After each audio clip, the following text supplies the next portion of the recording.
ప్రభునందు ప్రియులైన మీకందరికీ యేసుక్రీస్తు ప్రభువారి నామంలో శుభవందనాలు తెలియజేస్తూ ఉన్నాం. ఎడారిలో సెలయేర్లు అనే దిన ధ్యానము కొరకై స్వాగతం. డిసెంబర్ 28. ఎల్లప్పుడూ ప్రభువునందు ఆనందించుడి, మరలా చెప్పుదును ఆనందించుడి. ఫిలిప్పీ పత్రిక 4వ అధ్యాయం 4వ వచనం. హృదయమా పాడు ఓ నిరీక్షణ పాట.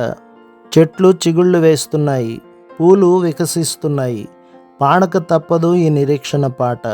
కోటి గొంతులు శృతి కలవాలని చూడకు, వినిపిస్తున్నది ఒంటరి పాటే. తెల్లవారి రాగాలాపన మొదలెడుతుంది ఒంటరి కోయల కంఠస్వరమే.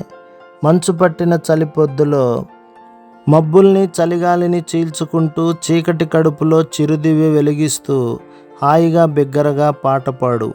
నీ పాట దేవుడికి వినిపించినప్పుడు చిరునవ్వుతో ముందుకి వంగి అతి జాగ్రత్తగా దాన్ని ఆలకిస్తాడు. తలాడిస్తూ ప్రియకుమారా పాడు, నేను ఆలకిస్తున్నాను, నిన్ను విడిపించడానికి వచ్చాను, నీ భారం నా మీద వేసుకుంటాను, నా మీద ఆనుకో, నీ దారి తేలికవుతుంది, నేను దాన్ని సరిచేస్తాను అంటాడు. ప్రభు మిమ్మును మీ కుటుంబమును మీ సంఘమును దీవించి ఆశీర్వదించునుగాక. ఆమేన్.